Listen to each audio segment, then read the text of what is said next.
Hello, it's 8 o'clock. It's Wednesday. It's 8 o'clock here in Spain, which means only one thing. It's time for Facebook Live so we can help you improve your English. Good evening. Hello, wherever you are in the world.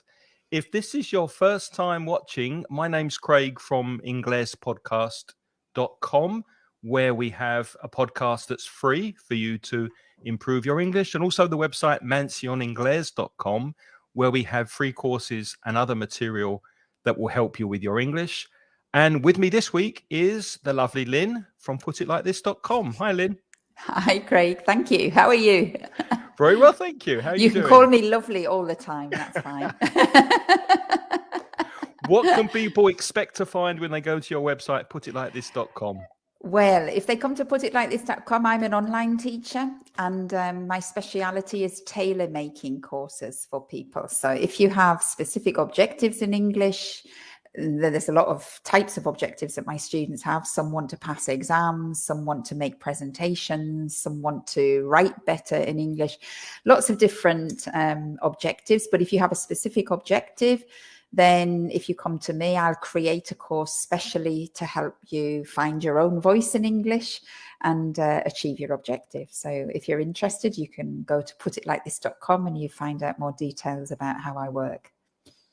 Okay, putitlikethis.com. Fantastic. People are starting to join us live in the chat. Hello, Fabiana. Good afternoon to you. Hi, Carlos. Hello. And Hema. Hello. It's good to see you again too. Thanks for joining. And more people will be joining and watching us live very shortly, I suspect. And if you're watching the replay, thank you for spending time with us. So what's today's topic, Lynne? Well, today's topic is how to tell anecdotes. And I think this is how to tell an entertaining anecdote. Hopefully entertaining. Yeah, because the thing is, I think everybody knows how to tell an anecdote in their own language. I mean, sometimes people are a little bit better at it than others. Yeah, some people are more talkative than others. But usually in your own language, you're able in a conversation, somebody says something and then you add something. And often we add anecdotes from our own experiences and that keeps the conversation going. But I don't know about you, Craig, but when I've been doing that in foreign languages, especially at the beginning, sometimes it's really difficult because you want to join in the conversation and you tell your anecdote, but you get so tongue-tied with the language that it takes all the fun out of the anecdote. Have you had that experience? Yes, in Spanish, I get very self-conscious. I feel like my verb tenses are all over the place. I'm thinking about grammar, so I'm not engaging with the people who are listening to the anecdote. I lack confidence when I try to tell a story in Spanish. And I get very nervous when the attention's on me and I'm speaking for a long time. That's a problem as well. So hopefully we'll be able to help you with that today. So that's the background to today, because I thought, there's a couple of things that you can, if you practice doing the two or three things, we've got 2 or 3 tips for you. And if you practice telling your anecdotes like that, it kind of just gives you maybe a little bit of a structure, and then you can begin to feel a little bit more confident. So that's what we're going to try to teach you today. I don't know whether we'll be successful, but we'll try. Well, we'll know if we're successful because at the end of this session, we'll ask you to join us, come in to chat with us, and maybe tell us a short anecdote in English of a story that you can think of that's true for you.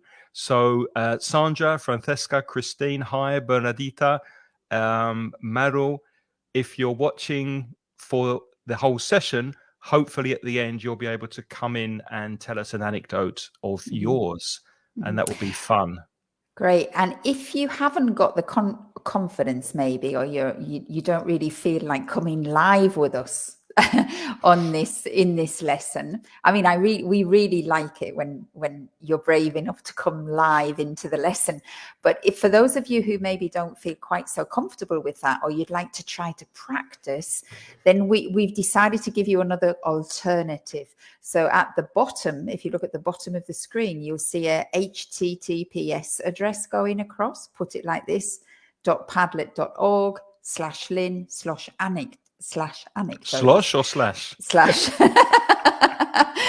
And if you go to that address, then you will come onto a web page where you can make a post.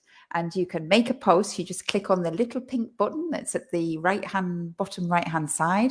You put in the city where you are, because I've put it on the background of a map of the world. And you can either record your anecdote by voice, or you can record a little video of yourself if you want to. It's very simple to use. And if you can tell us and share one of your anecdotes, then next week, Craig and I, during the week, we'll try to listen to it. And the nice thing about that is that we can all share and we can listen to each other's anecdotes from around the world. And you can make some little comments and things, and we'll try to see what we can listen to and see if we can give you a little bit of feedback. But it's to give you an opportunity to practice. Okay. Yeah, it's really important, because it's great that you're listening to us and hopefully you'll learn some things. But if you can actually speak and practice your English, that's the best for your fluency and the best for your English. So try and practice if you can. Exactly. So let's get going. Let's get cracking. All right. So we're thinking, first of all, we have to think of what anecdotes are we going to talk about. So we're going to keep it really simple. So I want you to think of the 5 human senses that we have. So we have, well, maybe you can tell me, what are the 5 senses in the chat file? Can you tell us what are the 5 human senses? In actual fact, I've discovered by reading that there are more than 5 senses. Have you heard that before, Craig? Well, I've heard of the Sixth Sense. No, there's even more. Bruce apparently. Willis, was it, in the Sixth Sense? That was a movie. But there's some spiritual kind of psychological sense apart from the physical senses we have, the main 5. But there are psychologists now who say there are many, many more senses. But anyway, we all know the 5. But it seems that in the chat file, nobody's... Wake up. Come on, tell us. What are the 5 senses? What are the 5 human senses? There is... sight is one. Sight and... and...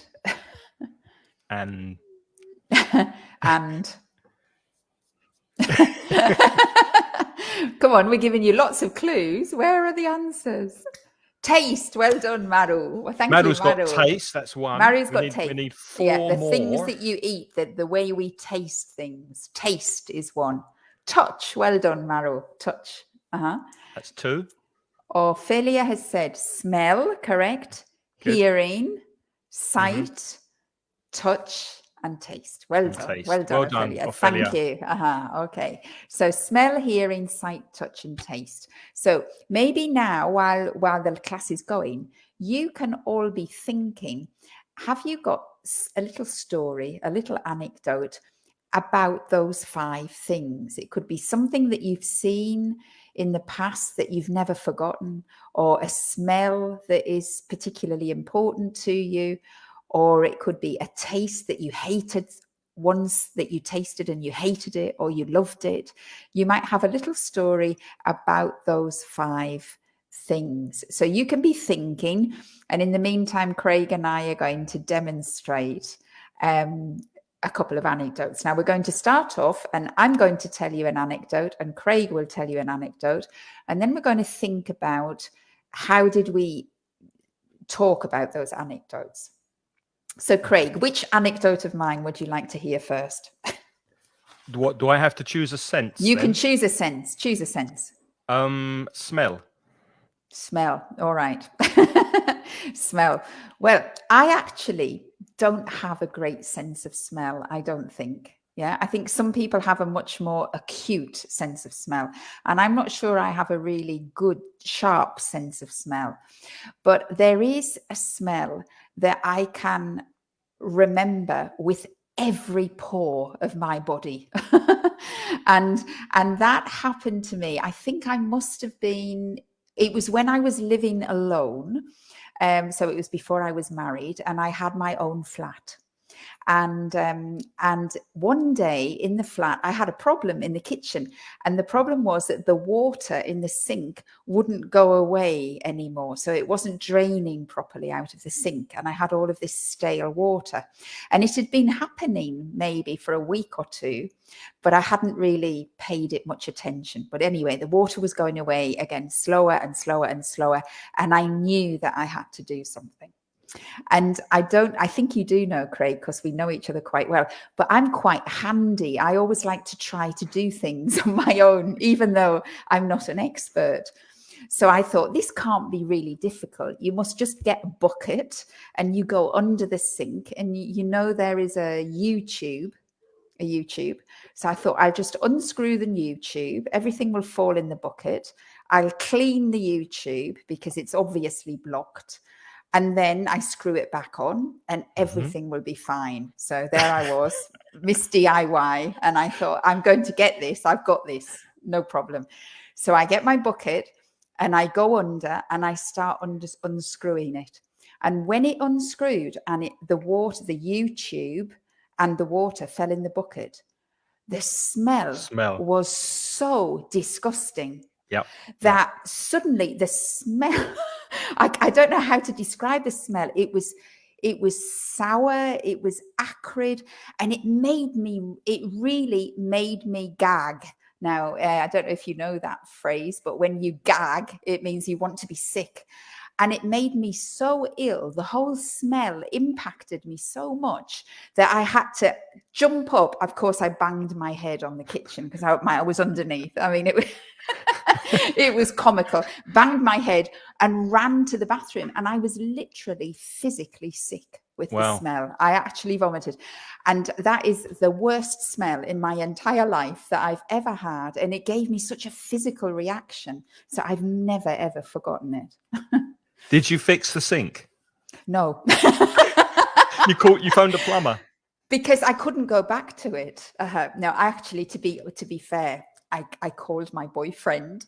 And I said, "You got to come and help me. I've done something with the sink and I can't approach it." So my poor boyfriend, he had to repair it. But I'd never do that again. I'm never going to go anywhere near a U-tube because the smell was so disgusting. I don't blame you. Yeah. And what about you? I have got an anecdote about smell, which is also a negative smell, which is interesting because you said your sense of smell is not very acute. It's not very keen. And it's interesting that you chose a bad smell. And I've chosen a bad smell as well. Really? Shall I tell it now? Yeah. So this is interesting because recently I recorded a podcast with Reza and we were talking about money idioms, and the two idioms that we were talking about, one was throwing good money after bad and one was throwing money down the drain.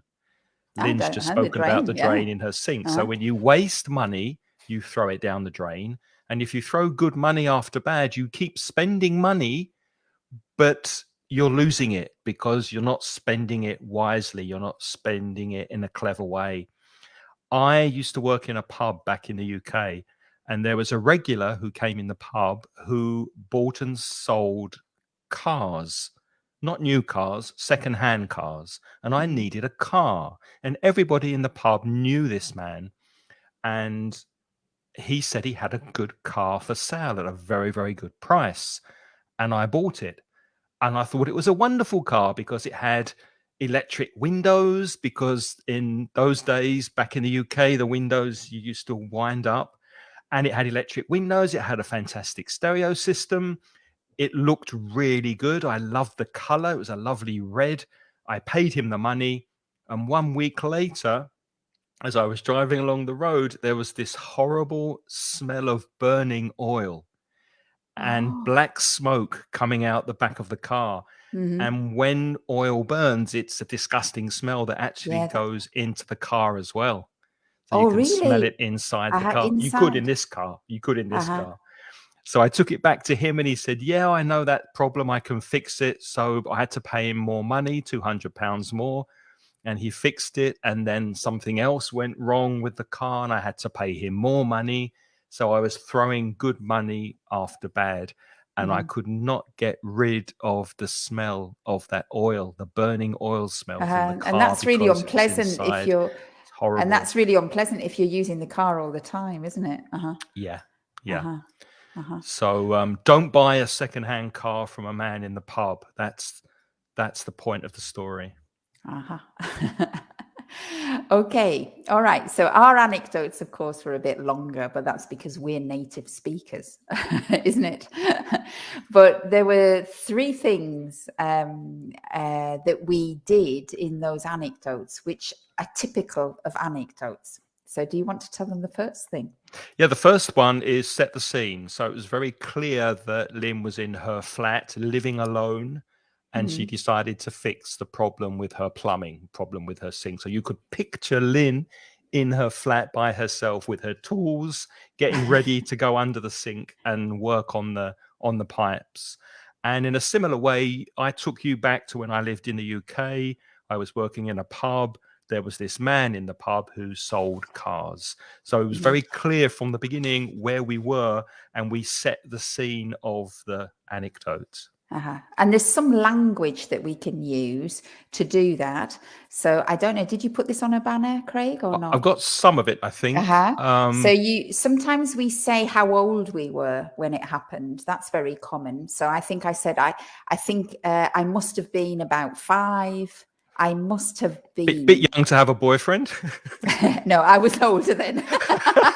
And also to repair my sink and to live repair on my your own. sink. No. All of my anecdotes now is I must have been about 21.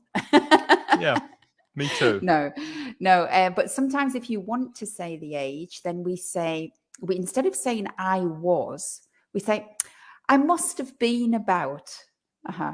I must have been about. Now the pronunciation as well is a bit tricky there, because we don't say I must have been about.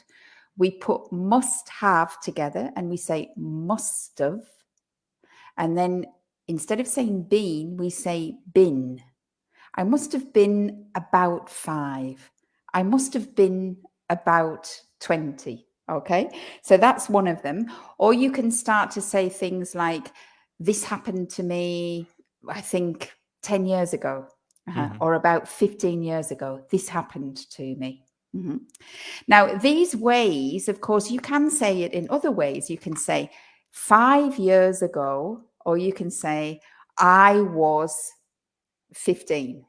But of course, it's not as interesting, is it? It hasn't got that. It doesn't take you back in time. It's too factual, right? Yeah. So this is when we set the scene, we try to make these kinds of phrases because they sound more natural and they sound more entertaining. I mean, they're not that entertaining, but they sound more entertaining. Yeah. Yep. Okay. And I think there's another one. Did you have a few months or a few years back? So instead of saying ago, we say a few months back or a few years back. And that's more colloquial than saying the word ago. And did we have one more? Yeah. We have this little phrase, I was with. So if you're setting the scene, you might say you were with certain people. I think. And then sometimes when you're giving yourself time to think, a little phrase that we often say is, if I remember rightly, if I remember rightly. So that means, if I remember correctly. So you're sort of apologizing in advance, because we know that in anecdotes, we always exaggerate, don't we, Craig? Yes. I've exaggerated millions and trillions of times. Interestingly, in American English, I very often hear people saying, I want to say it was 10 years ago, or I want to say it was when I was 11. I want to say. And it's very similar, I think, to if I remember rightly. It's a very American way of saying a similar thing. I want to say it was 12 years ago. Which means I think it was. I'm not sure. Years ago. I think, I'm not sure, but I think it was. I want to say it was when I was 6, for example. Yeah, well, that's easier to say, isn't it, than if I remember rightly. But British people don't really say "I want to say," do we? We No, don't use that. But you might hear it though. for those of you who have more contact with American speakers, use "I want to say" because it sounds easy. Exactly. Okay. Right. So that was the first tip. So the first tip, remember, try to set the scene. Okay. All right. Number 2. And the second tip. Be descriptive. Use lots of descriptive adjectives to paint a picture for the people listening to your anecdote. And I think we had a very clear picture of Lynne being in the sink, the way she described the smell and the way she described herself gagging and feeling sick and being sick and being completely feeling really, really bad about this smell that was coming out of the drain. And I described the black smoke coming out of the car, the electric windows, trying to make it very clear for you what the car was like. So be descriptive as possible. Flower your language with descriptive adjectives to paint a picture, a verbal picture of what you're telling. And we also, when we're being descriptive, we also exaggerate in anecdotes. So instead of saying it was awful, I say it was absolutely disgusting, the smell, right? So instead of saying it was bad, it was absolutely disgusting. Instead of saying it's good, you say it's amazing. It was amazing. It was fantastic, right? So when we tell anecdotes, we do try to use quite extreme adjectives. And the function of those extreme adjectives is it just maintains the interest of the listener. Yeah, because that's the key to a good anecdote, is to keep the people listening to you. And you keep the people listening to you by being descriptive and by exaggerating a little bit. If you're very factual, of course, my anecdote, Craig's anecdote, there's nothing really essentially funny about our anecdotes, is there? It was funny to us, but it wasn't really. It's not going to go away with the. Is there a Nobel Prize for comedy? No. No, we're not going to get any prizes. We're not going to get any prizes for comedy. But because you can dress up your language and make it sound more extreme, that is what makes it entertaining to listen to, and people are happy to listen to it. And also you want to use lots of stress and intonation with these adjectives. And we've got some examples here. So you can say something was good, or you can say something was incredible. But if you say, oh, the film was incredible, it doesn't really communicate how good it was. And if you say the film was incredible, with that stress, with that intonation, with that emphasis, that's communicating a lot more how you felt, your feeling about the film. Yeah, it was that's true. absolutely amazing. It was unbelievable. That stress really communicates something. Yeah, and we play a lot with the pronunciation, don't we? We spend a lot of time pronouncing those descriptive words. So, for example, you can say it was enormous rather than just saying it was big. It was enormous. Was tiny. Rather than just small. Exactly. So you have to be a little bit of an actor as well, and you have to emphasize and use those extreme descriptive adjectives. Right. And then before we move on, we've got one or two comments. Madhu's saying that she didn't know must have been. Yeah, that because these modal verbs of probability, like must, could, might, may, there's no past tense, Madhu. So you can't say musted to put that in the past. So if you're speaking about the past, you need that have after the modal verb. So if you're almost 100% sure, you can say must have been. If you're 50% sure, could have been, might have been, or may have been. And if you're nearly 100% sure it is not, so the negative, the opposite of must, is can't. So can't have been. It can't have been an expensive car. So these modal verbs go in the past using that have. But please, I do want to point out as well, if you can just go back to the must have been, the pronunciation, because Craig has pronounced them very clearly so that he's emphasizing the structure, must have been. But no English person says must have been. We always put the have with the modal. So we say must have, could have, should have, can't have. And it's difficult to catch, isn't it? Difficult to hear. Yeah. And we never say been, we say been. So this is something that you can practice. You need to practice, because you hardly hear it when English people speak, because they say, he must have been 6. He can't have been 6. He should have been better behaved. He might have gone to the cinema. He could have gone to the cinema. He can't have gone to the cinema. Okay, so you always have that of, and then of course I was changing the verbs there. Instead of saying been, I was saying gone. So let's try again. He must have been 6. He can't have been 6. He might have been 6. The thing is, you can't use should with an age, can you? You wouldn't say he should have been. No, but he should have been. Should have been more careful. Oh, should have been more careful. Should have been more careful. Have been. Should have been more careful. So that's something you've got to practice. And it's not only rising tone, because intonation, of course, is up and down, Meryl. So you want to go up and you want to go down. And listen for that when you listen to native speakers and they're telling a story. Kevin Hart, the comedian, the American comedian, if you watch or study the way Kevin Hart tells a story, you can see everything we're talking about, but in a much more professional, polished way. He's fantastic at using intonation and stress.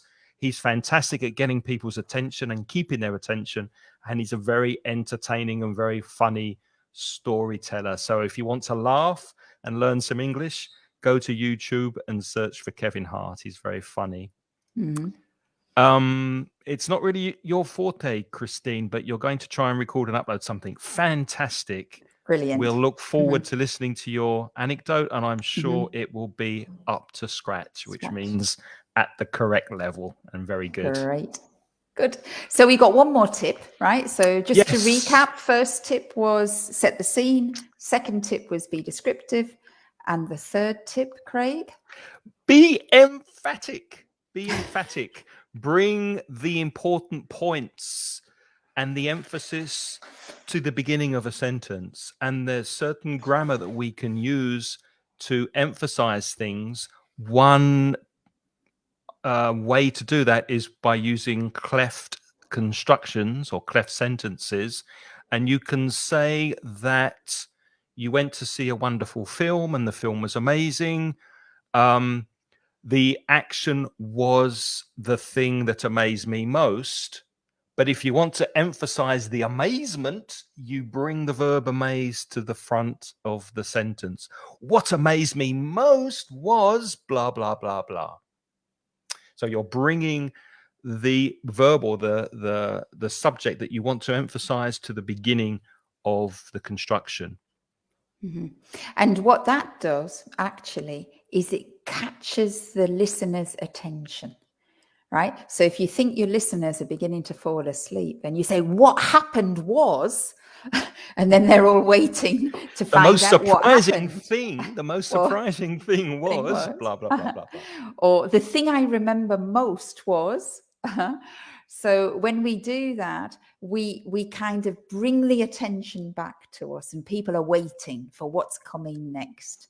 Whereas when you're writing, maybe you tell it in chronological order, and then it's a little bit more, well, it can be a bit more dull, actually, because you can also use cleft constructions in writing now and again. Yeah, depending what you're writing. If it's an article and the purpose of the writing is entertaining and getting the reader's attention, then yes, you can use these cleft sentences in an entertaining article, for example. But maybe not so necessary in an essay or a report. Yeah, that's true.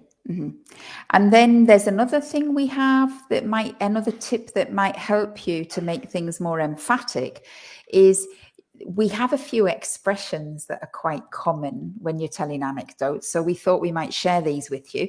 What you can do here is you can maybe try to choose one that you think you can imagine yourself saying and just try to practice using that one and see if you can push it into your anecdote. So you can say things like, you might find this hard to believe, but, or you can say, you'll never guess what I did.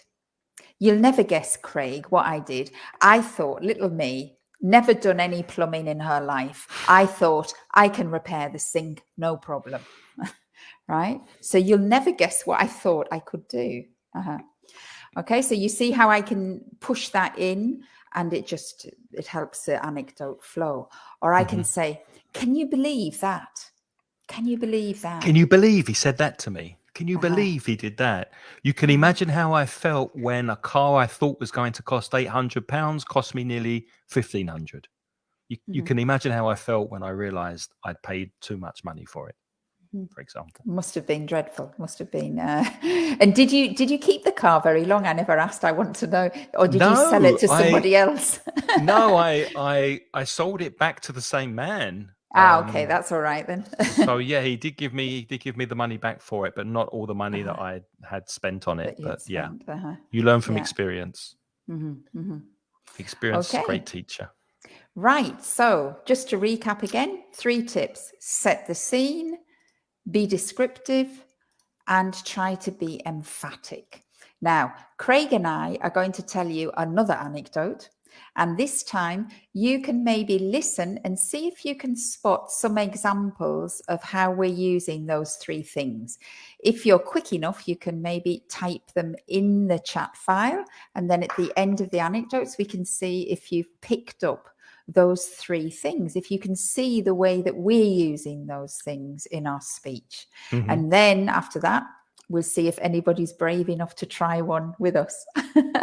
Yes, already I'm going to put the link that you need if you want to come in and join us and tell us an anecdote. We've got the link you need at the bottom of the screen, and it will also appear in a second in the chat. So if you want to come in and tell us a story, here is the link you need.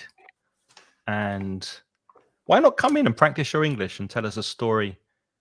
Hopefully a true story, something that's happened to you.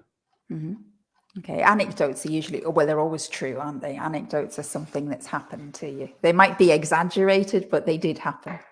Yeah. Okay, what would you like to go next, Craig? What would you like to? You've got 4 senses left, so you can choose one of the others. You did smell. Okay, so have you got one? Let me have a look, because I did think of an idea. Oh yeah. This is a true story, and it's actually a time when I nearly died. Oh my goodness. Seriously? Yes, seriously. Wow. I used to work on a farm. I used to be a farm, and I worked abroad farming cotton. Now, cotton in Spanish, if you're a Spanish speaker, is algodón, but this is a cotton shirt, but the cotton that you grow in the field looks very different to this.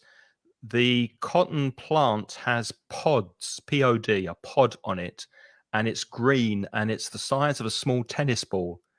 And when the pod opens, the actual cotton is very light and fluffy. And you also say in Spanish algodón, but it's a completely different thing. It's in English cotton wool. It looks like cotton wool. Okay. And when you pick cotton, you've got these huge machines that go through the field, and they're very noisy, and they pick the cotton. And when they get to the end of the field, a tractor with a big trailer that looks like a huge basket waits, and then the cotton is lifted up on hydraulics and thrown into the wagon like a cage. And then a tractor takes the wagon to the cotton press. And the cotton press is huge, because the cotton press takes all of the cotton and makes it into a cotton bale, B-A-L-E, like a cube or a rectangle that you then sell. So my job was to drive the tractor. I waited at the end of the field. The cotton was tipped in. Now, this light, fluffy cotton at the end of the day, when the sun goes down, gets very damp and moist. It absorbs the moisture from the air. So sometimes when the wagon went up, the cotton didn't fall into the cotton press. It got So stuck. it got stuck at the top. Stuck. So what did we Yeah. do? We had to climb up and kick and push this cotton down, and very slowly it slid into the cotton press. One day I was doing that. It was late at night. It was maybe 9, 10 o'clock. It was already dark. I was trying to push it down. And then I was very tired. And what we used to do sometimes, we'd jump into the cotton press because it was lovely and fluffy and bouncy, and we jumped in. But I wasn't thinking, and I jumped in before the cotton fell. And then about half a ton of cotton fell on top of me. And I was working with someone who was operating the cotton press. And I thought, he's going to come and he's going to fire me in a second. It's okay. And the thing I remember most was the silence, because when I was at the top, before I jumped in, there was the noise of the tractor. There was the hydraulic of the cotton press. There was lots of noise. And suddenly I couldn't hear anything. And I was completely calm and I didn't panic. But my friend didn't come. Oh and I couldn't gosh, breathe. Craig. And I felt would you the have been weight pressed of the into cotton. a little ball? Would you have been pressed into a little No, ball? because that happens after. But because it was so heavy and it was so moist with the moisture, You could have suffocated, couldn't you? I couldn't breathe. I tried to move. I couldn't move. It was pressing down on me. And I didn't know, but my friend was up the top looking for me, but the cotton press is huge. And suddenly, apparently, he told me afterwards that because I started panicking when I couldn't breathe, I'm trying to get some air, he saw the cotton on the top move just a little bit when I started panicking. And then he knew where I was, and he pulled me out in time. Oh my goodness, Just that must in have been time. terrifying, was it? Only at the end, because at the beginning I wasn't panicking when it first happened, but then when I realized he hadn't found me, then I thought, that's it. I have to move. I can't get out of here. I'm stuck. Then I started to panic. And a few seconds after I started panicking and moving, he knew where I was and he found me. And he found you. My goodness, that's not a nice way to die. in a bale of cotton. In a bale of cotton. You could have chosen a better, more exciting way to die, Craig. But very, very eco-friendly. Probably. Very green. But you have to be careful. I mean, those are like industrial accidents that happen, aren't they? And they can be very serious. Yeah. Yeah. So which sense was that? Well, that was obviously the hang on, I knew what it was. That was the sound, because you said it was completely silent. It was a sound. That's right. Did I paint a picture for you? Were you there with me? I was there with you. Good. And with the sound as well. That was amazing. Well, maybe we should just wait and see. Did any of you recognize any of the emphatic structures or the descriptive structures or the setting the scene? Did you recognize any of that? Maybe you can tell us in the chat. Yeah. In the meantime, Christine was asking for the name of the comedian that you mentioned earlier, and Andrea helped her. I think you said it was Kevin Hart, wasn't it? Yeah, I'll find a video for you, Christine. I'll put it in the chat. Okay. So that you can see. Okay, yeah. There's a video of him. And Craig, do you ever have nightmares about that? Do you ever you never dreamt about it again? Do you not get frightened now when you have absolute silence? Does it frighten you? Sometimes I wake up and I'm eating the pillow, but apart from that, nothing. I'm joking. No, it never. No, it doesn't. But it is one of two close brushes with death that I've had. There was another time as well that I won't tell you about now, but it's scary. Yeah, it's scary at the time, but I don't get nightmares about it. Yeah. Carmen, well done, Carmen.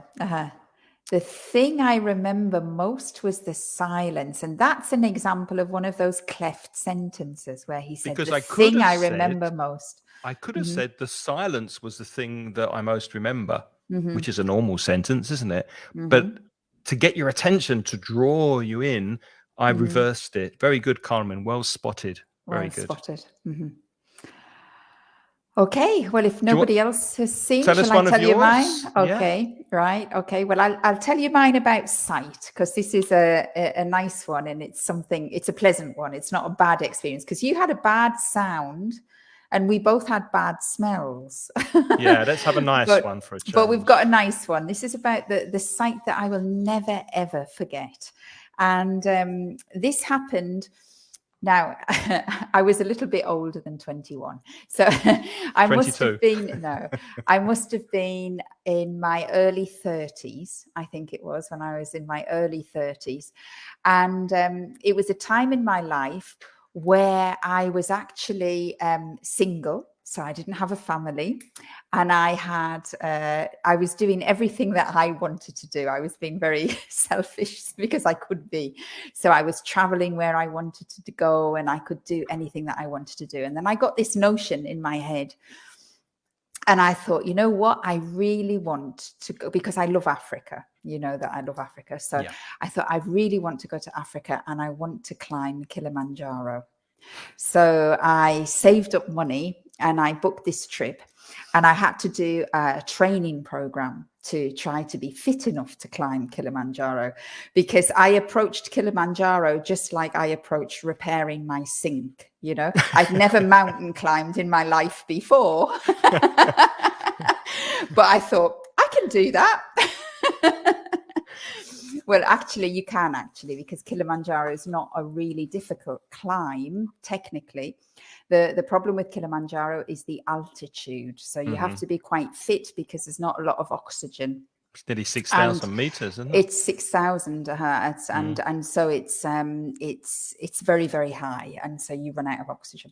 So anyway, so I went off to Africa, and I was in my group, and I started to climb Kilimanjaro, and I was doing okay. And then we were on the final ascent, and the final bit, we were already at I think it was about 4,500 meters.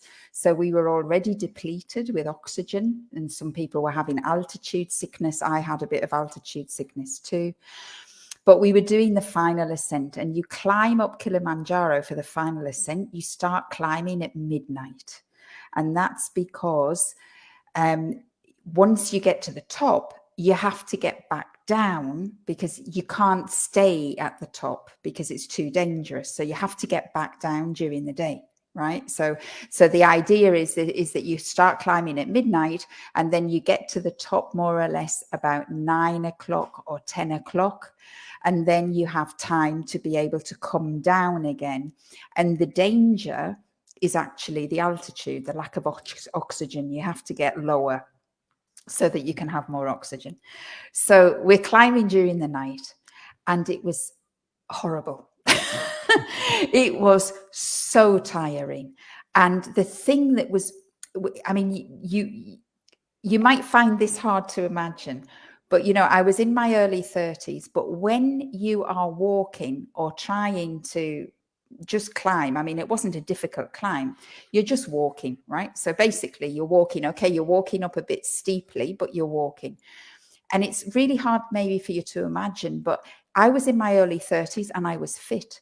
But when you are climbing at 5,000 meters, you are walking like a 90-year-old. You literally cannot make a big stride. You're just shuffling like an old person, a little bit here and a little bit there, and you are exhausted. And this went on, and it was like 12 o'clock we started, 2 o'clock, 3 o'clock. Some of the people were already giving up and going back. And you saw like the guides taking people back, and you keep going. And I'm thinking, I've come all this way and I've got to get to the top. And it was getting really, really hard. And then we reached it wasn't the final summit, it's the one before the final summit. And I mentalized myself, and I thought, I have done such a stupid thing. I should not have come here and done this. I feel terrible. I feel in danger. I think I need to go home right now. And I mentalized, I'm going to get to this point, which is called Gilman's Point, but it's not the final summit. But I'm going to get to Gilman's Point. I'm going to rest, and then I'm going back. So I kept going, very, very slowly. And then eventually you get to Gilman's Point. And when I got to Gilman's Point, finally we were allowed to sit down. And I sat down. And the really weird thing is that as soon as you sit down, you get oxygen because you're not moving.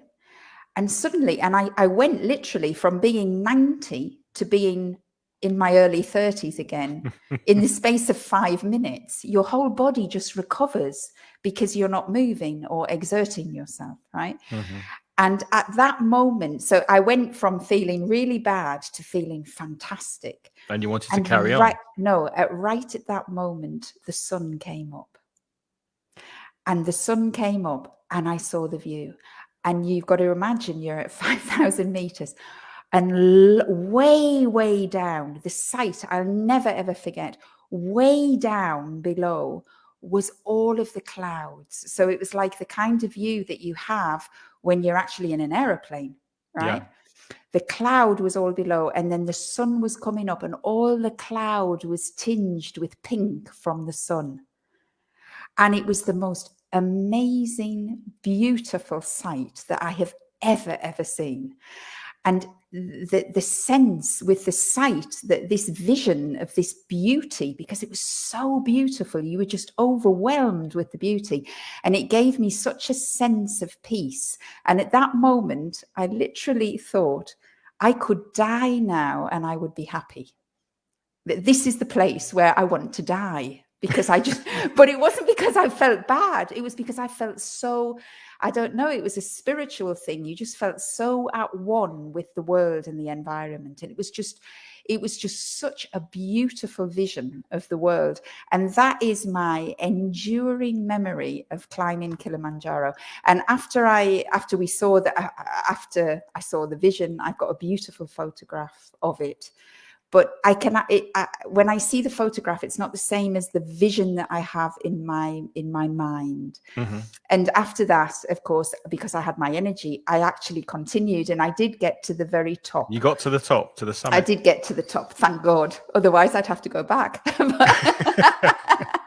But no, I got to the top and I went down. But the experience at the top was not my most lasting experience. My most lasting experience was this, where I sat on the top of the mountain and I was like really down. And then suddenly the sun just came up and there was this beautiful sunrise over the clouds. It was just amazing. So I can recommend anybody who wants to go to Kilimanjaro. And when I'm ready to die, that's where I'm going back. Well, good luck getting to the top when you're 90. I know. So if you were paying attention to Lynne's lovely story, can you give us some examples of language that she used to set the scene? And there was so much descriptive language in there. Can you remember any descriptive expressions that Lynne used? Or any parts of the story in which Lynne was emphatic about what she saw? So that was definitely connecting to the sense of sight, wasn't it? That was definitely a visual story. You were with Lynne at the top looking at that view. So any language that you remember from that story, let us know in the chat. Mm-hmm. And I was there with you. I was there going up to the summit of Kilimanjaro. Mm-hmm. And Christine's a captivating story. Yeah, that was very, very well told. That was very descriptive. I think Hima has found, you see at the beginning, I was saying I was in my early 30s. I think I also was saying I was single. I could do what I wanted to do.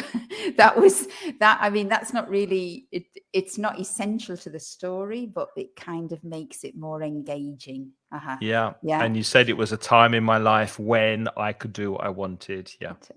Yeah. Good. Okay. Well done, madam. It was a time in my life. Well done. Okay. Now we're running out of time. Now we are.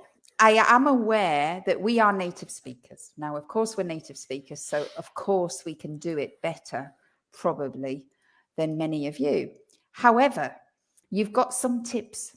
So is anybody brave enough to come and give it a go? Just a little go. I'm sure we'll all be delighted to hear.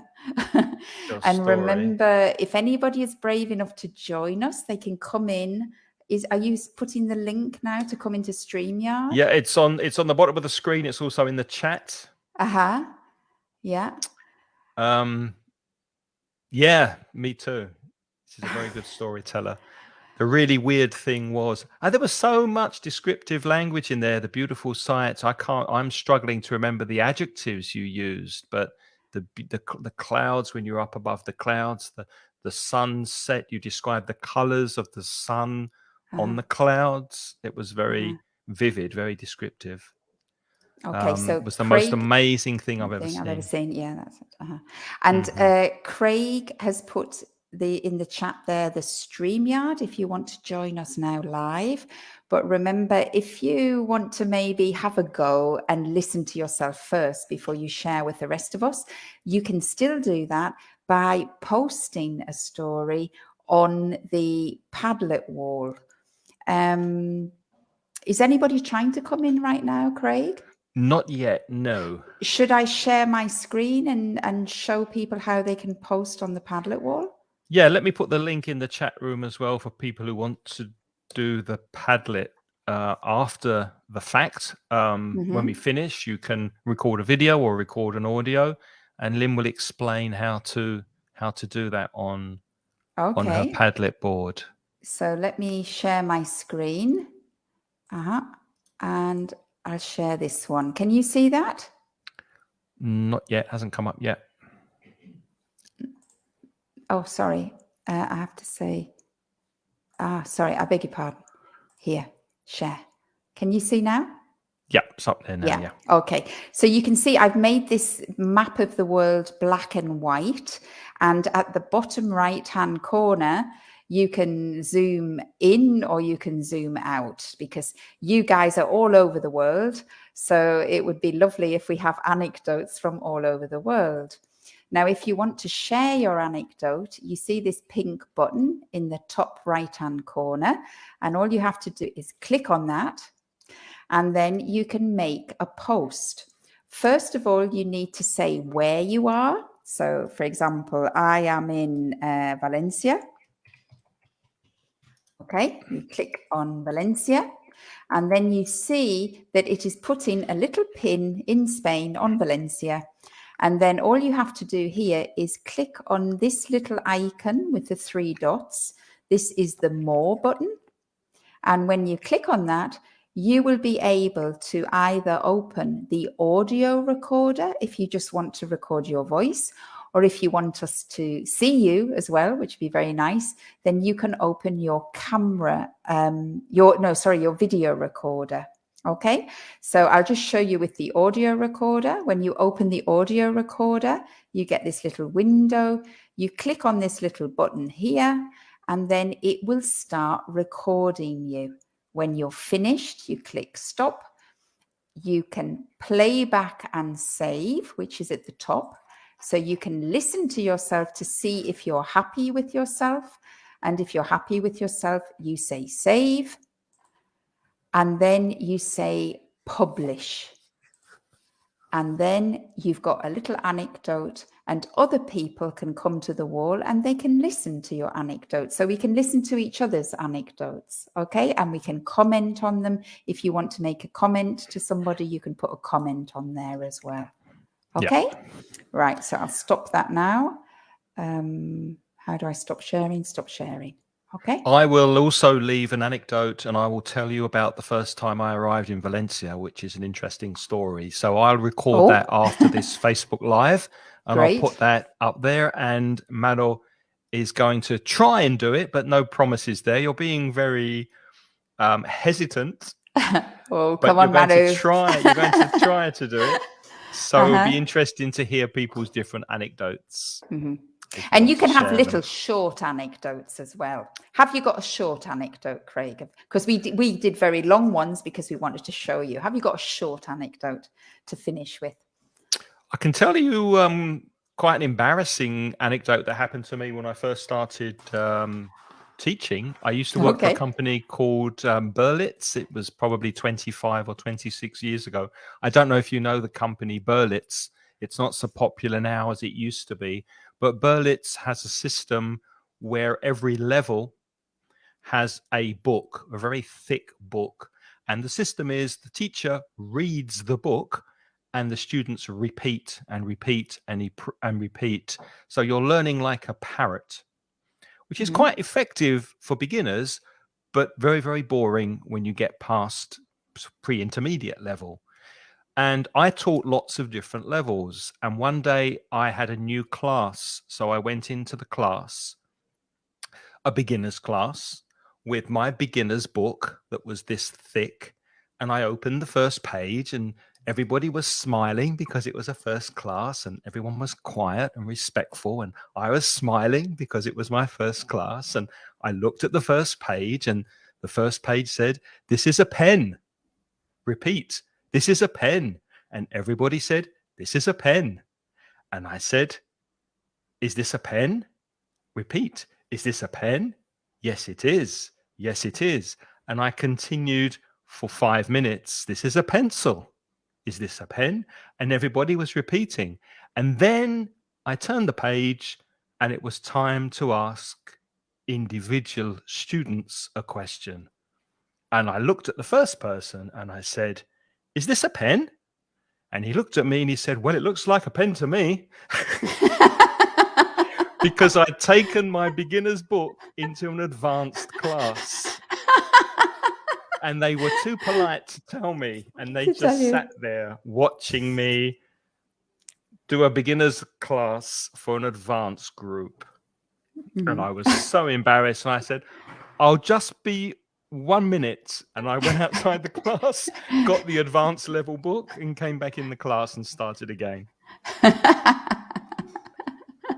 True story. Yeah, my most embarrassing moment as a teacher.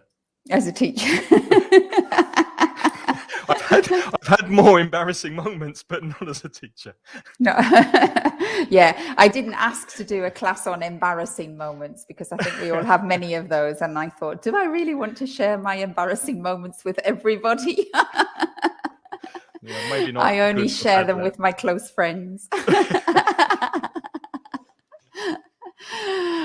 Okay, everyone. Well, I think that's all we've got time for, isn't it, Craig, really? Yes, we will look forward to listening to your anecdotes on Padlet. So please post them there after this. And if this is the first time watching us, Lynne will be back in 2 weeks. Next week at the same time, next Wednesday, 8 o'clock Spanish time, I'll be with Monica for another session. And if you want to study English for free, on mansioningles.com, we have courses. We have a bi-monthly newsletter. Every 2 weeks, we send you a newsletter by email, and there's lots of material there for you to study at home. Or if you prefer listening, we have a podcast that's also free, and you can find that at inglespodcast.com or wherever you listen to your podcasts. And putitlikethis.com, that's my business.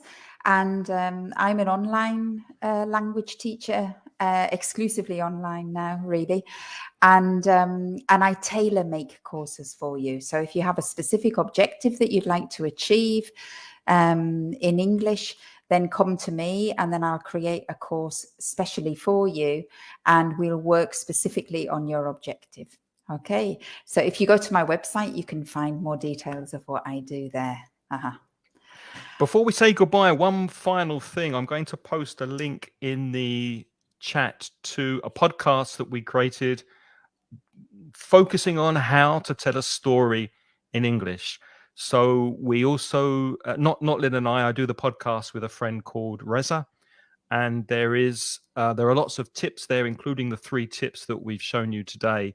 But we also look at verb tenses and other ways of telling stories in English. So you might be interested to listen to that. Okay. Thank you very much for watching. Have a great week and we'll see you again soon. Yes. Okay. All right. Thank you for sharing anyway today. And I do hope that you share some of the anecdotes with us on the Padlet wall. That would be great if you could. Okay, then take care, everyone. Bye-bye. See you soon. Bye-bye. Bye.